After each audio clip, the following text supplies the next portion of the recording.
할렐루야. 곳곳에서 전쟁과 또 기근과 다툼과 아픔들이 있는 이 세상을 살고 있습니다. 이 어려운 시간 가운데 예배의 자리에 오신 여러분들 진심으로 환영하고 축복합니다. 옆에 계신 분하고 잘 오셨습니다. 인사하시겠습니다. 잘 오셨습니다. 잘 오셨습니다. 잘 오셨습니다. 제목 읽어봅니다. 옳은 길을 가르친 뒤에는 스스로 깨닫기를 기다려라. 현재 이스라엘 백성들은 가나안 땅의 첫 관문 도시인 여리고를 눈앞에 두고 요단강 건너편에서 주둔하고 있었습니다. 언제든지 여호와께서 가나안 땅으로의 진군을 명령하시면 이스라엘 백성들은 지체하지 않고 가나안 땅에 들어가서 정복 전쟁을 벌여야 했습니다. 그런데 황당한 일이 일어났습니다.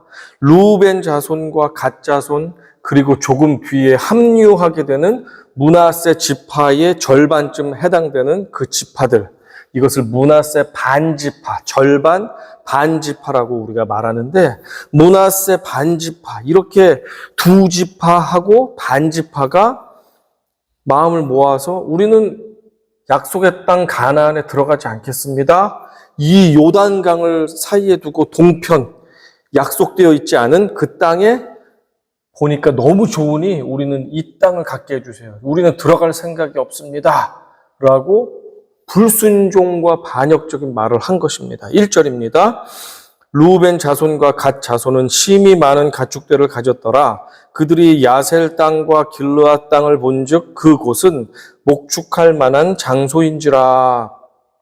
르우벤과 갓 사람들에게는 그들은 유난히 많은 가축들을 가지고 있었습니다. 그런데 얼마 전 이스라엘이 전투에서 차지한 바산 왕 옥, 그리고 아모리 왕 시온의 드넓은 영토가 있었습니다. 그 땅들을 보니까 목축하기 너무 좋은 땅이었습니다. 12지파가 가나안 땅에 다 들어가서 땅을 받으려면 피 튀기고 경쟁이 심한데 우리는 아예 이렇게 좋은 목초지를 달라고 하자 하면서 요청한 것입니다. 그래서 모세와 대제사장 엘르아살과 회중의 지휘관을 찾아갔습니다. 2절과 3절, 4절 같이 읽습니다. 갓 자손과 르우벤 자손이 와서 모세와 제사장 엘르아살과 회중 지휘관들에게 말하여 이르되 아다롯과 디본과 야셀과 니무라와 헤스본과 엘르알레와 스밤과 느보와 부온 곧 여호와께서 이스라엘 회중 앞에서 쳐서 멸하신 땅은 목축할 만한 장소요 당신의 종들에게는 가축이 있나이다. 자, 여기서 짚고 넘어갈 사항이 하나 있습니다. 1절에서 요단강 동편 땅을 요청하는 지파의 이름 순서를 보면 르우벤 지파가 먼저 언급된 것을 볼 때 연장자 순으로 이름을 나열하는 그 성경적인 원칙에 따라서 소개하고 있는 것을 알 수 있습니다.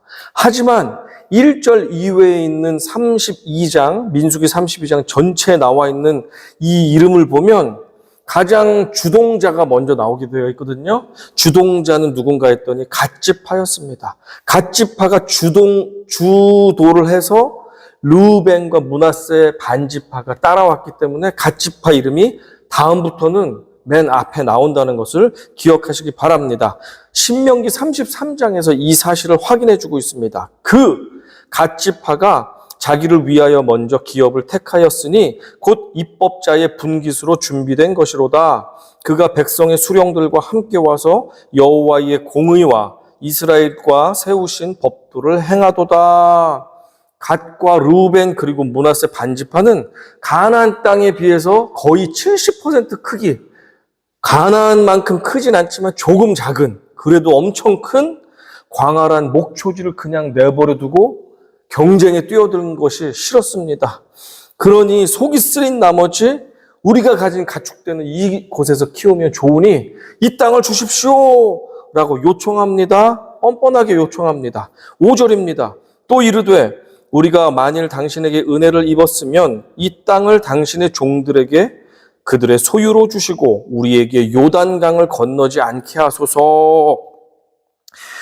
우리가 모세 선생님 당신에게 은혜를 입었다면 우리들에게 요단 동편 땅을 주시고 우리는 가나안 땅 정복 전쟁에서 면제시켜 주세요. 우리는 안 들어가서 안 받을 거니까 우리는 안 들어갈게요.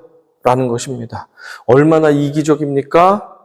40년간 하나님께서 주시는 유일한 비전이자 미션을 위해 출애굽 1세대는 40년 동안 광야에서 방황만 하다가 벌을 받아서 죽게 되었습니다. 그리고 2세대가 지금 눈앞에 가나안 진입을 남겨두고 있는 상황입니다. 그런데 이때 우리는 포기할 테니 우리도 들어가서 싸우란 소리 하지 말고 우리는 여기에 있는 좋은 땅 주세요.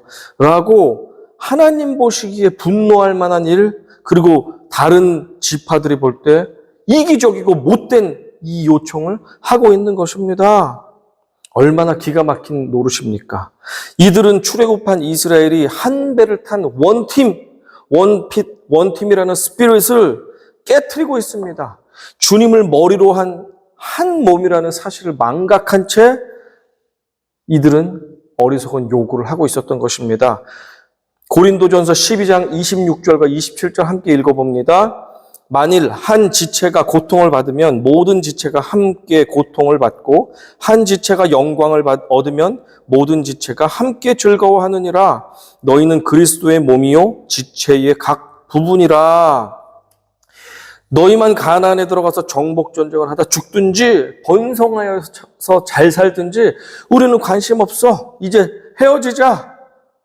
하나님이 허락하신 한 몸을 무너뜨리는 몹시 이기적인 반역이었습니다.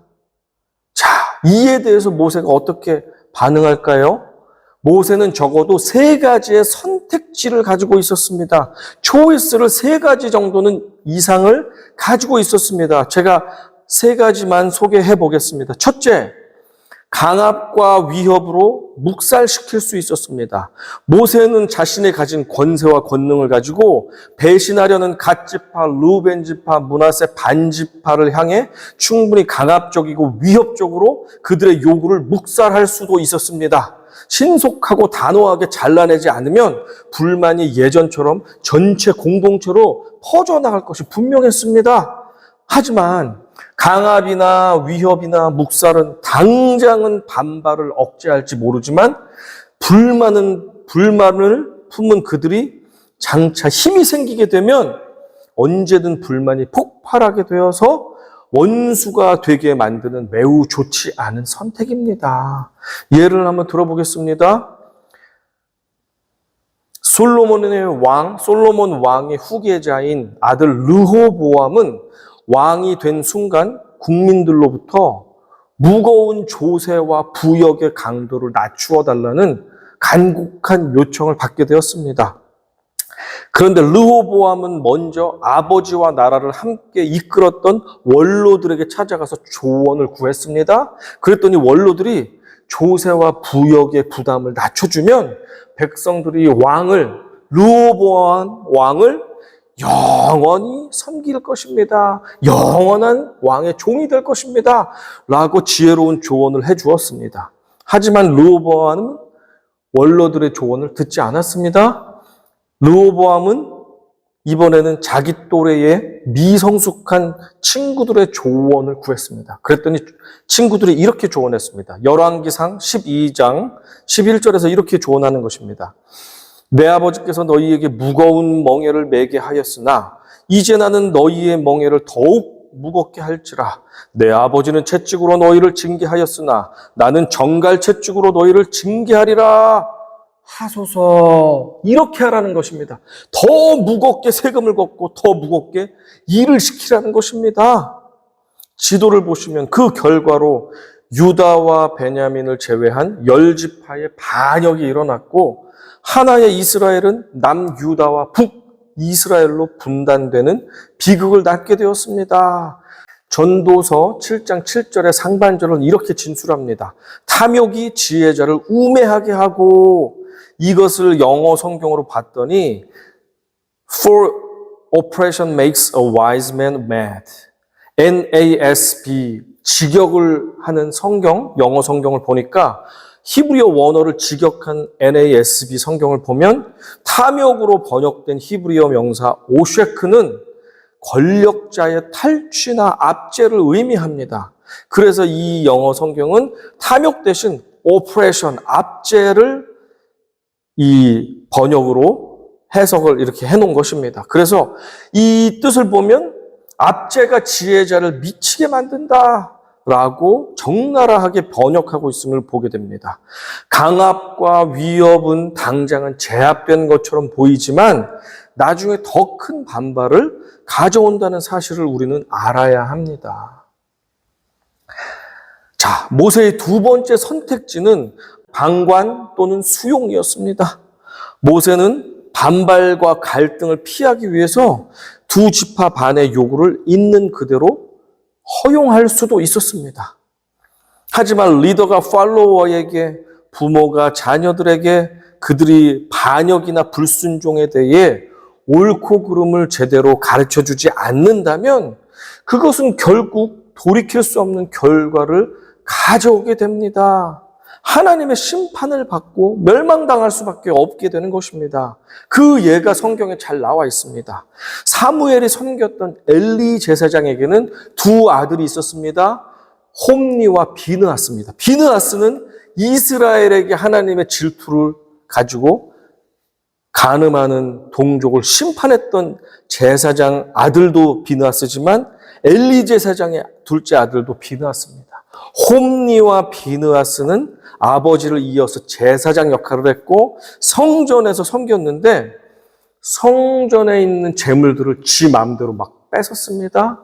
그리고 성전에서 봉사하는 여인들과 음행을 저지르는 아주 있을 수 없는 범죄를 저지른 그러면서 하나님의 일을 하는 아주 악랄한 인간들이었습니다. 하나님을 두려워하지 않는 저들, 엘리 제사장은 주의 종이면서도 자기 아들들인 목회자들, 아들들의 범죄와 악행에 대해서 지적하지 않았습니다. 가르치지 않았습니다. 옳은 길을 제시해주지 않았습니다.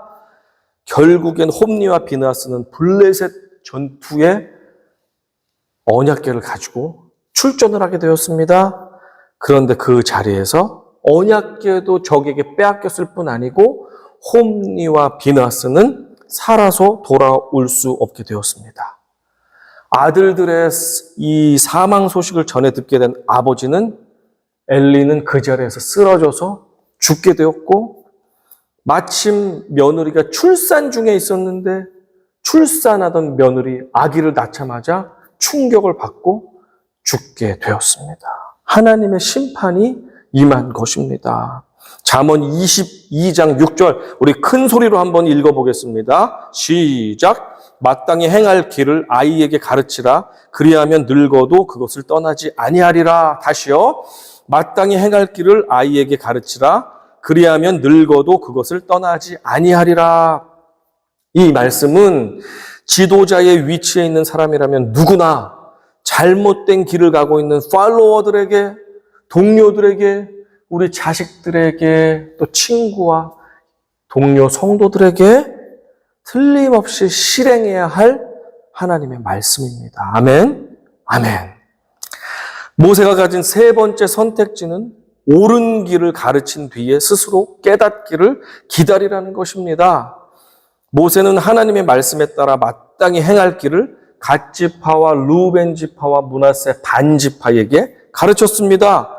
모세는 가장 옳은 것을 선택한 것입니다. 6절 모세가 갓 자손과 루벤 자손에게 이르되 너희 형제들은 싸우러 가거늘 너희는 여기 앉아 있고자 하느냐 하며 이들의 잘못을 먼저 책망합니다. 6절에 대해서 한옥 목사님이 하시는 말씀이 생각납니다. 한옥 목사님이 이렇게 말씀하셨습니다.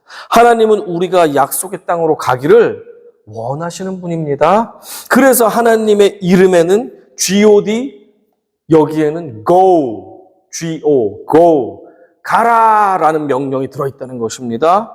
반면 사탄은 우리가 현실에 안주하기를 너무나도 원한다는 것입니다. 현실에 주저앉기만을 원한다는 것입니다. 그래서 사탄, Satan, S-A-T-A-N, 세이튼의 앞에 보면 SAT, 씰의 과거형, 앉아있다라는, 주저앉아있다라는 이 스펠링이 이름 가운데 들어있다는 것입니다. set. 우스갯소리이지만 일리가 있습니다. 여러분은 하나님께서 이미 주시기로 약속하신 그 약속을 향해서 지금 나아가고 계십니까? 아니면 여기가 좋사오니 이 정도면 충분하고 여기가 편하고 좋습니다. 익숙하고 좋습니다. 하면서 가야 되는데 주저앉아 있고 있진 않습니까? 가시기를 축복합니다. 하나님이 약속하신 땅, 하나님이 가라고 하시는 그곳으로 가시기를 주님의 이름으로 권면드립니다. 아멘. 7절입니다. 너희가 어찌하여 이스라엘 자손에게 낙심하게 하여서 여호와께서 그들에게 주신 땅으로 건너갈 수 없게 하려 하느냐? 모세는 이미 알고 있었습니다. 이들 2.5지파로 인해서 나머지 9.5지파 사람들이 요동하게 되고 내분이 일어나게 되고 우리도 안 갈 거야 하면서 반역이 일어나게 될 것을 알고 있었습니다. 그러면서 모세는 강조합니다. 38년 전에 가데스 바네아에서 가나안으로 정탐꾼들을 보냈을 때 10명의 정탐꾼들이 부정적인 비판적인 보고를 하였을 때 그들의 하나님의 뜻을 거스른 보고는 전체 공동체의 희망이 아닌 낙심과 좌절을 가져왔고 전 국민이 모세와 아론을 반역하는 데 이르게 하였다는 사실을 모세는 잘 알고 있었습니다. 그리고 모세와 아론을 반역한 것이 결국 하나님을 대적하고 반역한 것임을, 그래서 멸망당할 직전까지 가다가 하나님의 은혜로 살아남았지만 40년간 광야에서 심판받을 수밖에 없었다는 사실을 너무 잘 알고 있었습니다. 이것이 또 반복되기 직전의 상황이었던 것이었습니다. 그래서 하나님의 진노가 임하기 전에 모세는 이번에는 옳고 그름을 명확하게 가르쳐주는 것입니다. 14절과 15절 같이 읽어보겠습니다. 보라, 너희는 너희의 조상의 대를 이어 일어난 죄인의 무리로서 이스라엘을 향하신 여호와의 노를 더욱 심하게 하는도다.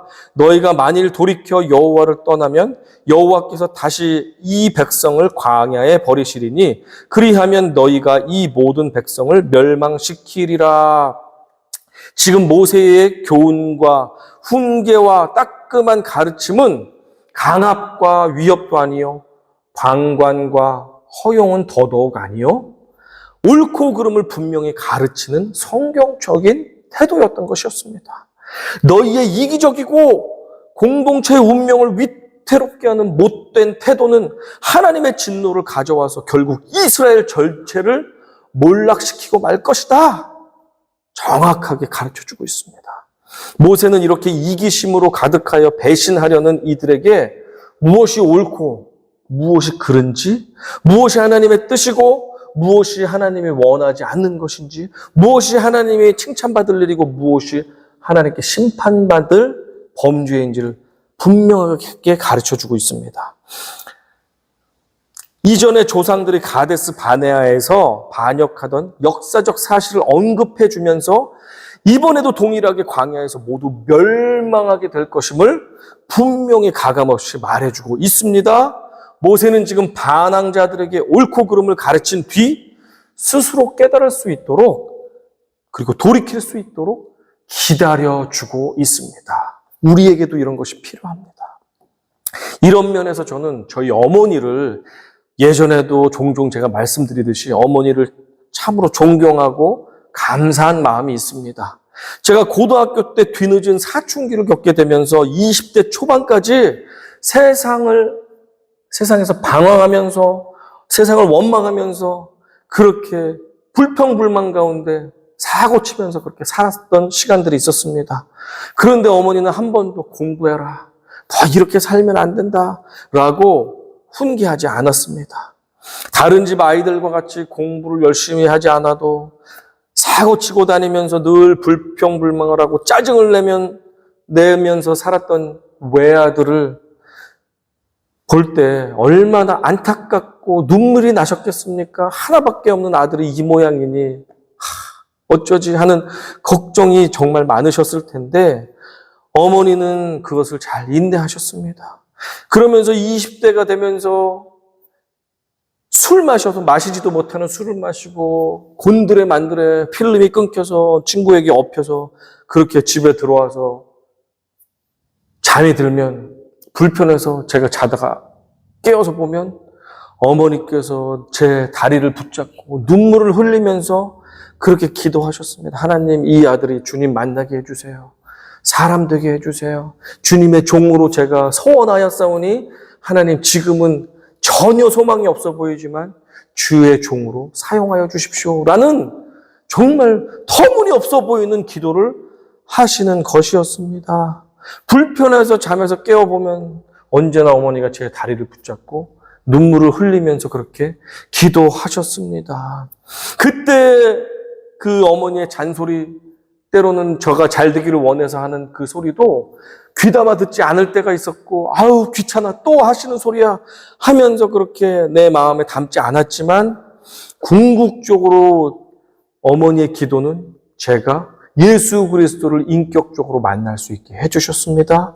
제 스스로가 제 인생에 대해서, 제 미래에 대해서, 또 하나님의 존재에 대해서 씨름하고 퀘스천을 가지고 그렇게 고민하면서 살았었는데 그것에 대해서 예수님을 만나면서 해답을 얻게 되었고 성경을 연구하게 되었고 성경 가운데 있는 하나님의 신실하심을 발견하게 되면서 제가 입술로 예수가 나의 구주십니다라고 고백하는 본 어게인 크리스천이 될 수 있었습니다. 그리고 나서 보니 어머니께서 하신 말씀, 어머니께서 저에게 때때로 하셨던 성경적인 가르침이 참이고 진리였다는 사실을 하나하나 깨닫게 되었습니다.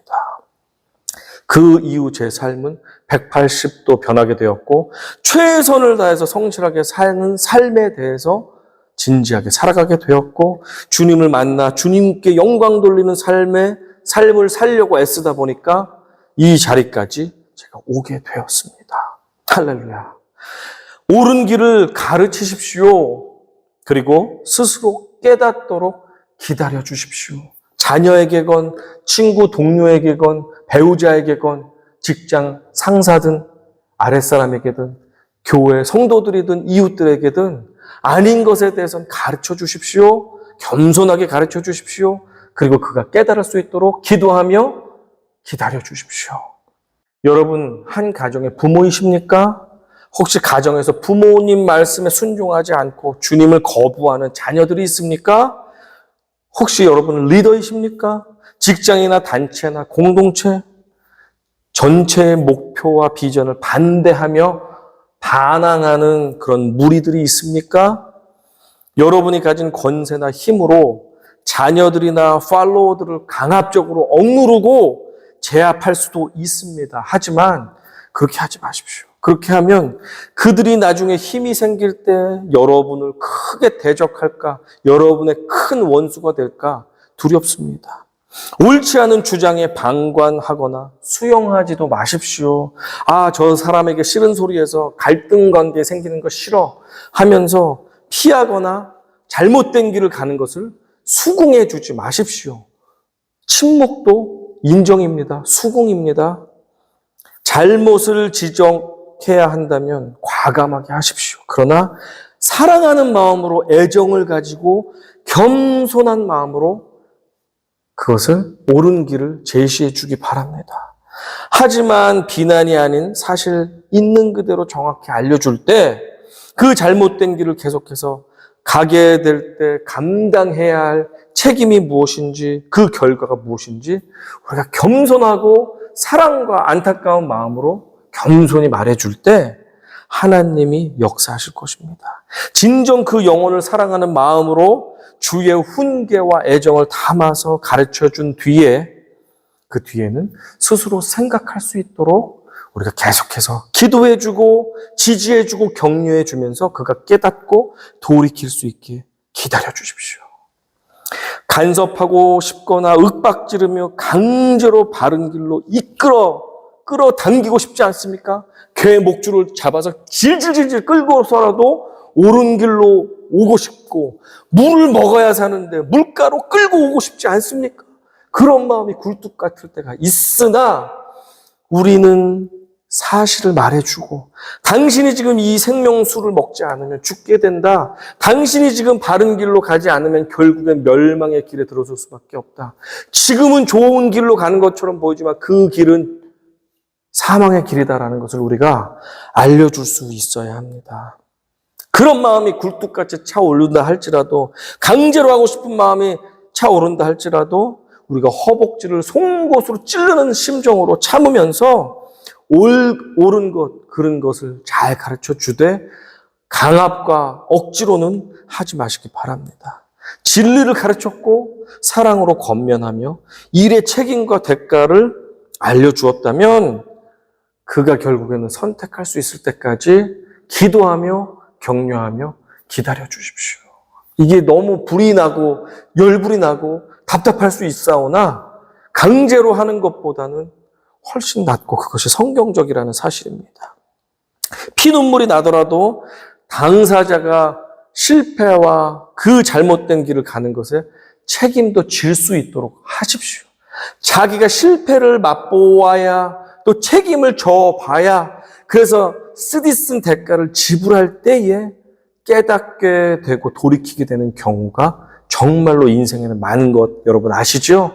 그가 정말 깨달음이 필요하다면 깨닫는 것도 사실은 필요합니다. 그것이 빨리 돌아올 수 있는 길이기도 합니다. 하나님 크게 얻어맞지 말고 크게 실패하지 않고 적당히 가르쳐 주셔서 깨닫고 돌아올 수 있게 해주세요. 이것도 우리의 기도 제목일 것입니다. 실패를 통해서 손해를 통해서라도 깨달아야 한다면 하나님은 그 실패와 손해를 통해서도 확실하게 깨닫고 완전히 주님께 엎드려 바른 길을 갈 수 있도록 돌아오게 해 주실 것입니다. 이 모든 것까지도 우리 아버지이신 하나님께 맡겨드립시다. 우리가 할 일은 반역과 불순종의 길을 가려는 자에게 옳은 길을 가르친 뒤에 스스로 깨달을 수 있도록 성령님께 모든 것을 아뢰어 맡기고 기다려주는 것입니다.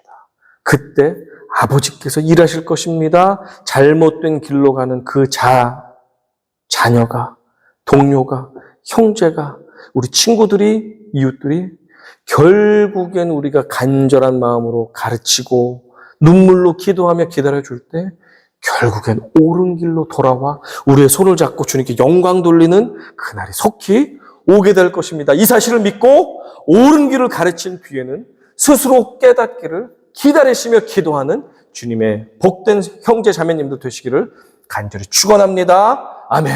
우리 주신 말씀 기억하며 기도하기 원합니다. 아버지 하나님, 우리 자녀들, 우리 형제들, 우리의 믿음의 동료들, 이웃들, 하나님 그들이 아버지 잘못된 길로 가고 있을 때 우리가 강제로 그들을 강압적으로 이끌지 않게 도와주시고 그들과의 다툼 때문에 방관하지 않게 도와주시고 아버지 하나님 옳은 것은 옳다고 가르쳐 준 뒤에 우리가 사랑하는 마음으로 그들을 위해 기도해주며 간절한 마음으로 기다려줄 수 있는 믿음의 부모님들, 믿음의 형제 자매들, 믿음의 리더들 다 될 수 있도록 도와주십시오. 우리 주여 한번 외치고 통성으로 기도합니다. 주여 아버지 하나님, 주의 아버지 하나님 사랑을 감사드립니다.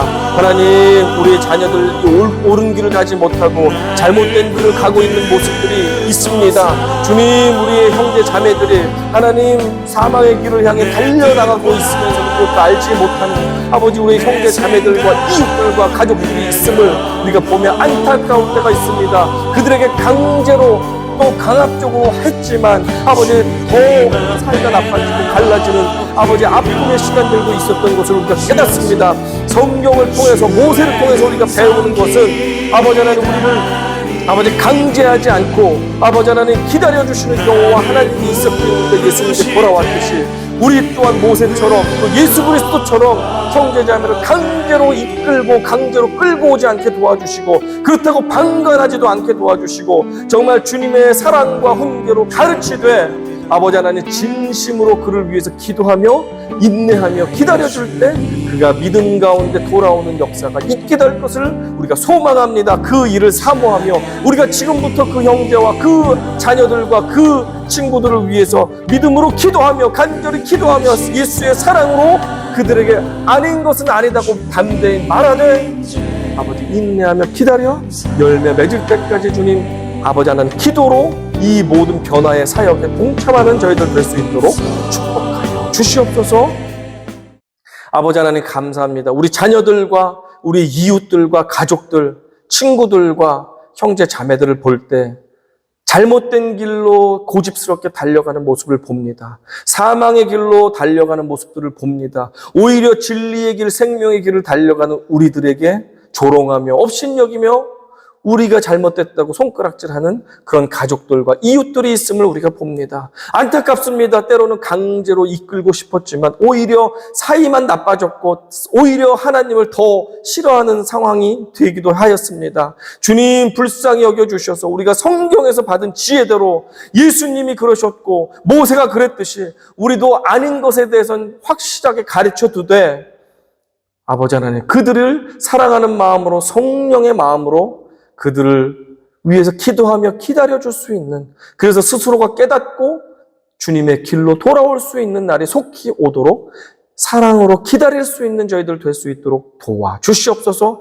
옳은 것을 먼저 가르치되 진정 인격과 겸손으로 가르치되 사랑으로 인내하며 기다려줄 때 그들이 스스로 깨닫고 돌아오는 역사가 일어날 수 있도록 성령님 우리의 가르침과 우리의 간구 가운데 친히 역사하셔서 그들의 성령, 심령을 만져주시고 변화되어서 속히 옳은 길, 진리의 길, 생명의 길로 돌아오는 우리의 자녀들, 우리의 형제들, 우리의 친구들, 우리의 이웃들이 될 수 있도록 축복하여 주시옵소서. 한 주간도 그 일들이 일어나기 원하며 우리가 놀랍게 진리를 가르치며 선포하며 믿음으로 인내하며 그들을 격려할 때 놀랍게 하나님의 사람들이 변화되어 주님께 나오는 역사가 있게 하여 주시옵소서. 모든 것 주님께 올려드립니다. 감사드리며 예수님의 이름으로 기도드렸사옵나이다. 아멘.